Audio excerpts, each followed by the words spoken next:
I'm going to beat Pokemon HeartGold with only Dragon-type Pokemon and moves. In addition to that, I'm banning the switch mode and items in battle, and any Pokemon that faints must be released immediately. If you want to see more Typelocks like this, make sure you like the video and subscribe so you don't miss an upload. And let me know in the comments if you have any challenge ideas for me, but that's enough ado. But Brandon, I'm sure you're wondering, how are you going to get Dragon types to use for the first gym? I'm glad you asked. It starts the same as any other playthrough. I pick Cyndaquil as my starter and receive my Pokegear from Mom. I meet an old man who gives me a pair of running shoes. Then I meet 2 more old men who give me an egg and a Pokedex. Neat. From there, I encounter my rival for the first time, who uses Totodile because I chose Cyndaquil. I defeat him and report back to Professor Elm, meaning I can now catch my first encounter. When Pokemon HeartGold and Soul Silver came out 16 years ago, it included a peripheral device called the Pokewalker. This was a pedometer that allowed you to train your Pokemon, unlock new encounters, and find rare items based on how many steps you took. One of those new encounters is Dratini, available as early as the first gym with only a short walk. But I'm taking it a step further. I generated a newly hatched baby of every possible dragon in Generation 4. Dratini, Horsey, Trapinch, Bagon, Swablu, and Gible. After every gym, I'm going to roll a die to see which Pokemon I can add to my team. For my first encounter, I rolled a 6, meaning I add Gible to the team. I then feed the hungry little baby some candies so that he learns Dragon Rage, a legal move. Oh, and Barkin here is named after Mr. Barkin, one of my Patreon supporters. So check out my Patreon if you want a Pokemon named after you too. I take my Landshark to Violet City, where we climb the Sprout Tower. At the top, we run into another old man.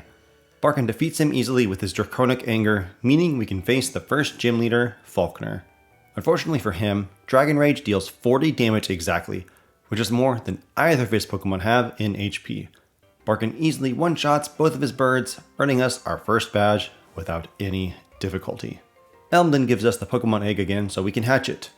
Ooh, which also means we can get a second encounter. With a roll of the d6, I get a 1, which means I can add Dratini to the team. His name is Monkey after the iconic dragon in One Piece. I quickly grind him to level 11 where he gets Twister for a legal move. I take the crew quickly to Azalea Town where we run into Team Rocket for the first time.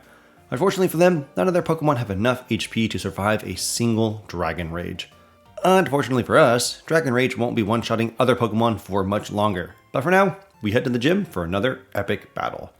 Bugsy leads with his ace Scyther and I choose Barkin. He has the same defense as Monkey but more HP, which is crucial here. Bugsy sets up a focus energy while I blast him with Dragon Rage. Unsurprisingly, he survives and heals a bit with an Oranberry. But on the next turn, he only goes for Quick Attack, allowing Barkin to finish him off with a second blast. That just leaves his 2 Cocoon Pokemon, who are easy one-hit KOs. What a twist! Well, luckily it's just a Metapod, so it can only tackle me weakly before falling 2 turns later. And then Kakuna truly is one shot for a surprisingly easy second badge. This also means that I get another encounter. I roll the die and get a 5, meaning I can add Spyro the Swablu to the team. But he can't fight until he evolves at level 35. In the meantime, I challenge our rival to leave the town. His name is Ice because it's obviously one of our worst fears in this run. He leads with a Ghastly who only manages to mean mug Barkin before falling to Dragon Rage.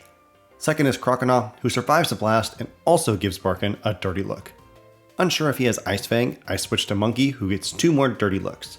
In writing this script, I double-checked his moveset, and he doesn't have Ice Fang. Oh well, a second Dragon Rage takes down the Crocodile, leaving Ice with just Zubat. He gives us a tiny bit of trouble with Supersonic, but a single Dragon Rage easily defeats the Bat. GG, buddy. On our way through Ilex Forest, I teach Cut to Koalava to, well, cut down a tree that stands in our way. He's quite an useful HM user. This lets us arrive quickly in Goldenrod City, home of several noteworthy locations. First is the Game Corner. Once I grab the coin case, I can play Voltorb Flip to my heart's content. I can get the TMs for Substitute, Swords Dance, and Rest, as well as the held items Wide Lens, Zoom Lens, and Metronome. All of them could be useful in this run, so I'm going to spend some time here and get a few of each. The second key location is the department store, specifically the 6th floor where you can win unlimited copies of a specific TM in a lottery depending on the day of the week. On Sunday, that means TM02 Dragon Claw. What I do here is save the game and play the lottery 3 to 5 times. If I win a TM, I save and restart the loop.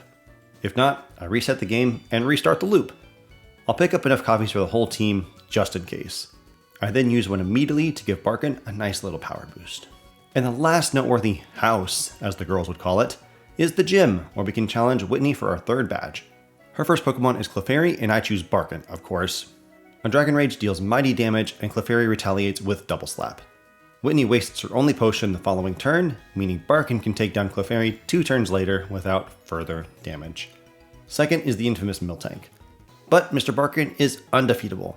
The cow stomps on him, dealing just under half his remaining health. Dragon Rage deals about 60% to her in return, putting us in a pretty good spot. I just have to avoid a flinch or a crit, and we do! Barkin takes another hoof to the face before roasting her beef and defeating Whitney. Just have to ignore her crying to get the badge. Now that Barkin has won another badge for us, let's see who the die gives us to join him. This means we can add Toothless the Trapinch to the team, a second future dragon whom we can't use till they join me in their 30s. Yeah. I give Barkin a much needed break, taking Monkey on a nice casual stroll up Route 35. Super cash, nothing crazy happens here. Barkin joins us in the national park as he's very close to evolving. He fights a tree and 4 big pink balloons, getting closer and closer to puberty. Then, when we arrive in Ecruteak City, he finds a piece of candy, and that causes him to evolve into Gabite. We are cooking now. I take my new dragon to the Burn Tower where we meet Eusine. He likes legendary Pokemon, but he makes no comments about my dragons. What a loser. We also meet our rival again.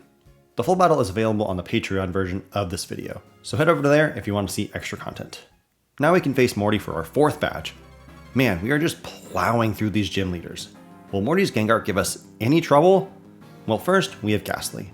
Barkin sets up a sub, which saves us from the 100% chance of paralysis from Lick. Dragonclaw then takes down Ghastly. Morty then escalates the situation by sending out his Gengar. Whoops. Barkin strikes with Dragonclaw for massive damage. This even triggers Gengar's Citrus Berry, avoiding healing range. He then claps back with Shadow Ball, destroying the substitute. However, Barkin's faster. So a second Dragonclaw defeats Gengar with relative ease. That just leaves 2 Haunter. Barkin resets his substitute to avoid Hypnosis shenanigans, then tears through the final 2 ghosts, earning us our 4th badge. And with 4 badges in hand, we can grab our 5th Pokemon. The dice roll gives us Horsea, another Pokemon who needs to evolve to be useful. Lucky me, but at least we have some girl power. But speaking of evolution, Monkey is rather close to becoming a Dragonair, so I put him in the lead and head through routes 38 and 39. I then ascend to the lighthouse for training. He quickly reaches level 30 and evolves into Dragonair. This team is finally starting to come together in terms of strength. Just 1 more badge and everyone will be usable. Speaking of that badge, we cross the ocean to Sanewood City. I said that really weirdly and I'm not going to re-record that. It's been about 30 seconds since our last gym battle in this video, which is entirely too long. Chuck only has 2 Pokemon, so this is rarely a big challenge. I mean, his strategy gets cheesy, but otherwise he can be fairly easy to counter. To do that, I lead with Barkin and set up with a substitute. And Chuck gets cheesy with Double Team. Just call him Chuck E. Cheese. It immediately works against us, as Barkin misses a Dragonclaw and loses his substitute to a Focus Punch. Oh buddy. Luckily, Barkin has his head in the game now, scoring a normal hit followed by a crit to take down Primeape. Poliwrath comes in and I've learned my lesson. Barkin stops a Focus Punch by hitting with a Dragonclaw. This forces Chuck to change his strategy, going for Body Slam. At least for 1 turn. But after that, Poliwrath keeps going for Focus Punch, even in the face of relentless Dragonclaws and Dragon Rages.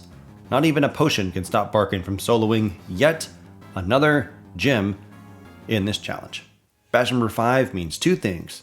First, I can add Drogon the Bagon to our team, filling up our final slot. Second, we can evolve everyone.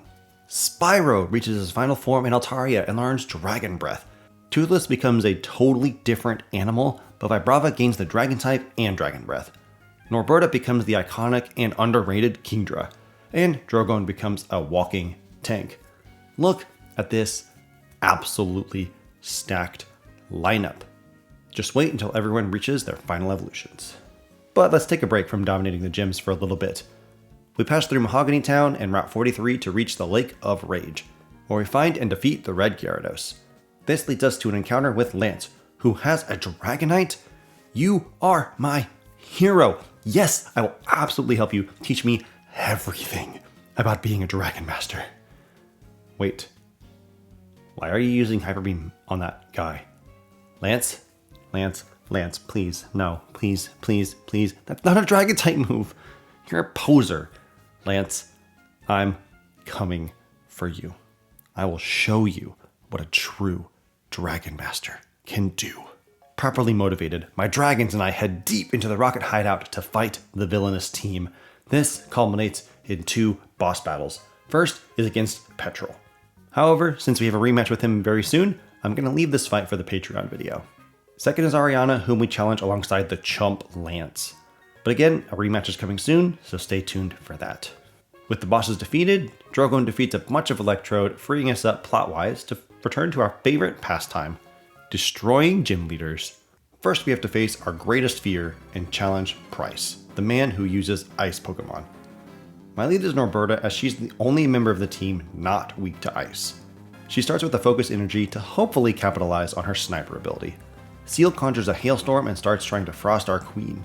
He then falls asleep and recovers after taking only 1 hit.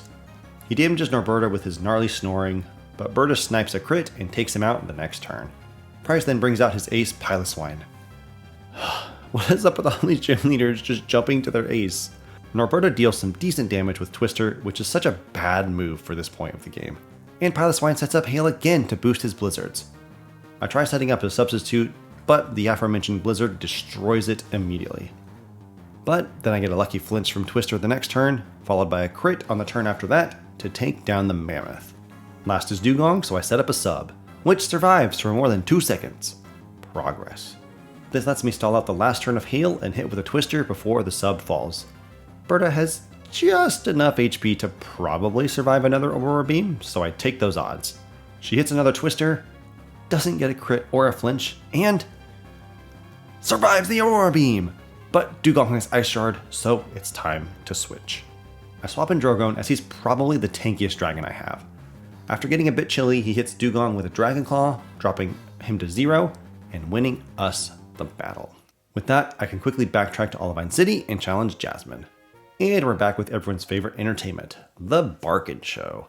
Barkin sets up a substitute to confuse Jasmine's AI. That's just classic Barkin. 2 blasts of Dragon Rage take down the Magnet and bring in Steelix. With the sub still intact, I hit a Dragon Rage, probably our best means of offense against this absolute unit. Steelix sets up a Sandstorm, which doesn't even hurt Barkin. That just means we can squeeze in another Dragon Rage before Irontail obliterates the sub's remaining HP, which, FYI, was only 6 HP. I chance a Dragon Claw to avoid putting Steelix in healing range, and then he misses an Irontail, securing our victory. 1 last Dragon Rage takes down the Steel Snake, leaving Jasmine with 1 more Magnet, who doesn't stand a chance. Leaving the gym, Elm calls us to tell us that Team Rocket has taken over the radio tower.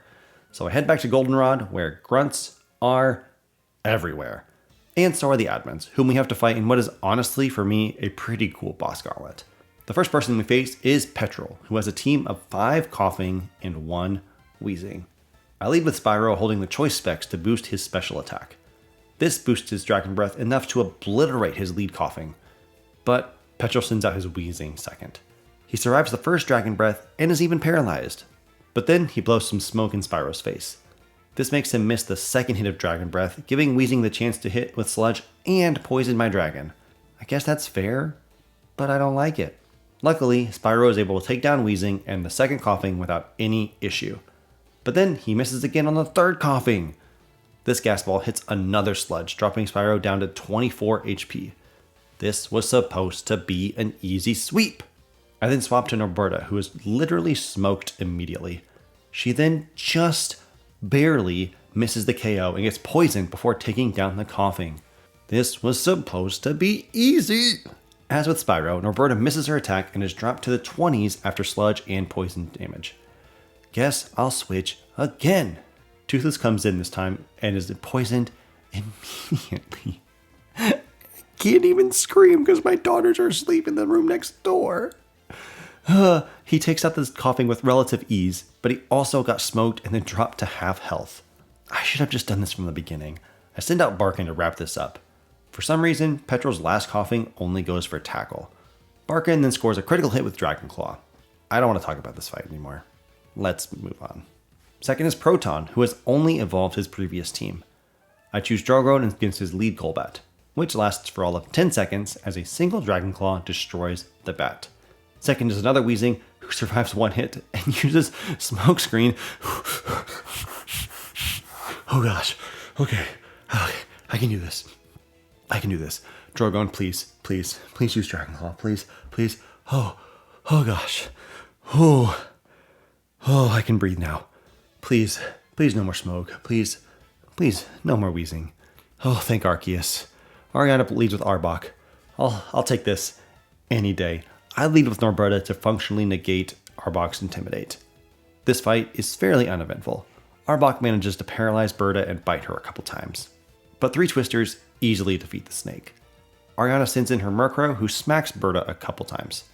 But 2 more shots of Twister ground the bird. Last is Vileplume, and I send out Spyro to let him redeem himself. 3 shots of Dragon Breath defeat the plant without much circumstance. Don't you just love boss gauntlets? Narrating several consecutive fights is just so fun. Oh look, another boss fight. Rocket's final admin, Archer, leads with a good boy Houndour. Why isn't he evolved?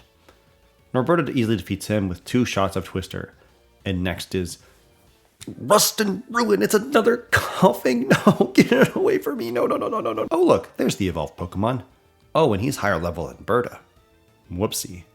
But I think she can do it. 1 hit of Twister does like 30% damage. So 2 hits drops Houndoom to just over a third of his HP, and 1 hit of Feint Attack takes about 40% of Norberta's health. That means we should lose if we were slower. But we're faster, so 2 more shots of Twister put that pup down, finally defeating Team Rocket and all their coughing and wheezing for good. Oh, and we also ran into our rival Ice again, but we beat him the same way as before, so this battle isn't even going in a Patreon video. Nice try, buddy. With that gauntlet finished, I can take my dragons and head through Route 44 to reach Ice Path. Gross. This place is awful. My dragons like the cold even less than the average Texan. Let's get out of here. That puts us in Blackthorn City. One of the most noteworthy things here is Grandma Wilma's house. Gran will teach our Pokemon the move Draco Meteor. I have her teach the move to Berta and Spyro, as they are more special attackers than the rest of the team. It's also home to the final gym, so let's take it down. I challenge Claire, leading with Spyro against her Gyarados. I quickly hit with Draco Meteor to deal massive damage, while Gyarados barely tickles Spyro with Dragon Rage. Claire uses the potion while I hit her again despite Spyro's lowered stats. With Spyro effectively useless, I swap him out for Monkey. He takes damage from Dragon Rage on entry before taking the KO with Dragon Rush. It's nice to use moves other than Dragon Rage. Our second Pokemon, surprisingly, is Dragonair. I fully expected her ace to come out now. I take a 25% chance to miss and launch a Dragon Rush. And it works! The move hits and takes out Dragonair with ease. For some reason, Claire sends out her other Dragonair. So yeah, of course I'm gonna do it again. Last is Claire's ace Kingdra. I think my best bet is to switch for my own Kingdra and risk a crit. Norberta takes 104 damage on entry, but the fight is over. She's holding the choice specs, boosting her special attack to insane levels. So a single Draco Meteor obliterates the last gym leader's Pokemon in the region. I imagine this left a gnarly crater where Kingdra was. Defeated, Claire dishonors Dragon Masters everywhere and refuses to give us the badge. Rude. To force our hand, I spelunk into the Dragon's Den and pass the Dragon Master's test. That earns us our final badge, meaning we can head to the Pokemon League. Well, first we have some side quests. First, I take Berta to the dance theater to battle the Kimono Girls. Choice Specs boosted Draco Meteor absolutely destroys all of their Pokemon, thanks to the fight resetting after each hit. 10 out of 10 performance. This is how you handle this gauntlet. We then witness their dance of shame at the top of the bell tower before fighting Ho-Oh. This fight takes 3 blasts of Draco Meteor due to being several levels beneath the beast. But it was an easy fight. Critical extrasensory notwithstanding. Then Spyro flies us away without a word. That takes us to Kanto for the first time. While on the way to Victory Road, Toothless reaches level 45 and evolves into his final form, Flygon. He also learns Dragon Claw on his own, saving us one of our TMO2s. I also spent some time training with Barkin so that he reaches level 48. This allows him to evolve into Garchomp. And he wants to learn Crunch, which is not allowed. Ooh, random video or rule idea. I can only use level up movesets, no TMs. That could be kind of wild. Anyway, the two of us quickly traverse Victory Road and run into our rival one last time. Ice begins with Sneasel, which is appropriate. I send out Barkin, who immediately takes down the Weasel with Dragon Claw. Second is Feraligatr, who threatens with Ice Fang. Unfortunately, the alligator must be nearsighted, as he misses his only shot. This allows Barkin to defeat Feraligatr easily with 2 more hits of Dragon Claw. From there, Haunter, Kadabra, and Golbat also fall without any struggle. Magneton resists the move and manages to survive, but that doesn't mean much in the grand scheme of things, as Barkin finishes the fight the next turn. With everyone else defeated, my unstoppable team and I arrive at the Indigo Plateau, where I can level everyone to the level cap of 50. This allows Drogon to evolve into Salamence. He also wants to learn Fly after gaining wings. Unfortunately for Bagon's canonical dream of flying, I can't do that. I'm sorry, buddy. F's in the comments for Bagon's dead dream. Before challenging the League, I fly back to Blackthorn City for some time with Nana Wilma. We stay up all night, eat ice cream for breakfast, and teach all the kiddos Draco Meteor. Just Nana things, you know. I head back to the plateau and challenge the Pokemon League. First up is Will, and I choose Drogon to fight him. He easily slashes through most of his team with Dragon Claw, one-shotting 3 of his 5 Pokemon. Exeggutor and Slowbro actually have good defense, so I use Draco Meteor to destroy the first, as he comes out earlier. Then, I just hit Slowbro twice. Drogon doesn't even take any damage, because Slowbro just decides to shout profanities at me. But this is a family-friendly channel, so we just censor that. Koga is second, having moved up in status since Fire Red and Leaf Green, though his levels really aren't that different. Anyway, this battle is full of ups and downs. Ariados survives a Dragon Claw, which is just absurd. A held Metronome lets Barkin take the KO on the second turn. Then Fortress comes in. He sets up a bunch of rusty Caltrops before exploding in Barkin's face. My boy, please, no, please don't die. Please don't, please don't. Oh, thank goodness he's alive. Whew. But I don't like that, so I'm out of here. Drogon comes in to clean up the match. He's really stepped into the spotlight. Third is Bruno and his mostly fighting type Pokemon. This is a bit more interesting than the other battles, as most of his Pokemon are tanky enough to survive some hits. The bulk of my strategy is as follows. Swap in Berna and blast the opponent with Specs boosted Draco Meteor. Swap out for Drogon to reduce the new enemy's attack. Repeat ad infinitum. Not too bad. And last of the Elite Four is Karen, Mistress of Dark Pokemon. Or at least vaguely kinda spooky Pokemon, much like Agatha before her. But our early and late game MVPs, Barkin and Drogon, team up to absolutely dominate her. They're so efficient that when the battle is over, Karen barely managed to paralyze the 2 dragons and take away a quarter of their health. It's always funny when a later League member is way easier than the early ones. Anyway, that brings us to Lance, the champion, and the second dragon specialist in the Johto games. Well, third if you count me. Which means this is arguably the true finale of this challenge. If I can beat Lance, I will be the greatest dragon trainer in Kanto and Johto. Let's leave it all on the field and get after it. Lance's first Pokemon is Gyarados and mine is Toothless. This is definitely a sack for me, but at least he gets off a Screech before getting destroyed by Ice Fang. Or he barely survives. That's perfect, in as much as Toothless can hit 1 Dragon Claw before being consumed by the Faker. This doesn't bode well for our reputation as a Dragon Master. Spyro comes in and picks up the kill with a quick Dragon Claw. The score is tied, and Lance sends out his first Dragonite, for about 3 seconds before Spyro absolutely nukes him with Draco Meteor. I wish I had a white herb here, but c'est la vie. Lance's second Dragonite comes in, and Spyro hits with a Dragon Claw. This deals about 2/3 of his health. But then Dragonite launches Dragon Rush, which completely crushes Spyro. I'm sorry, buddy, but you did really well. Rest in peace. Drogon is my strongest Pokemon stat-wise, so he comes in next. A quick Dragon Claw avenges Spyro's death by defeating Dragonite. We're halfway through. Lance switches it up on us by sending out his Aerodactyl, which, I must remind you, is not a dragon. So I have to nuke it from orbit with Draco Meteor. Drogon even scores a crit with this attack to add insult to radiation poison. Lance's final Dragonite is next, to fall to a single hit, this time from Dragonclaw. And Lance's final Pokemon is Charizard. Because he's not a dragon, he does survive a Dragonclaw and claps back with Shadow Claw. Interesting choice, but it's not like Lance had much that he could have done here. So Drogon wraps it up with a final Dragonclaw, defeating Lance and earning us the joint titles of Champion and Strongest Dragon Master in the Champion. Now, this is a great place to end the video for 3 reasons. 1, Kanto was such an easy region. 2, I've been super busy lately with moving, twice actually, starting a new job, I've got a 3rd baby on the way, and a bunch of other stuff.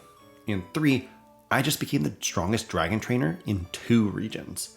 But Mr. Barkin wants to see blue and red. And Mr. Barkin gets what Mr. Barkin wants. And so do you, if you subscribe to my Patreon. Link in the description and the pinned comment. After the credits, I have to lay Toothless and Spyro to rest, even though the former is resurrected and following me. And it gets worse because Spyro refuses to be released. Because he knows fly.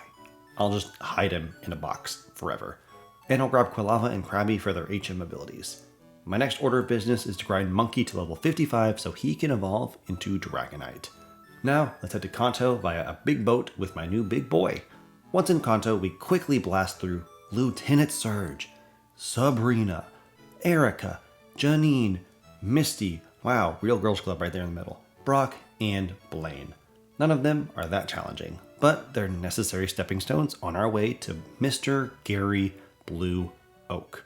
When we finally challenge him, his first Pokemon is an Exeggutor. I lead with Specs and Roberta, and she easily one-shots both Exeggutor and Gyarados, giving us a huge lead.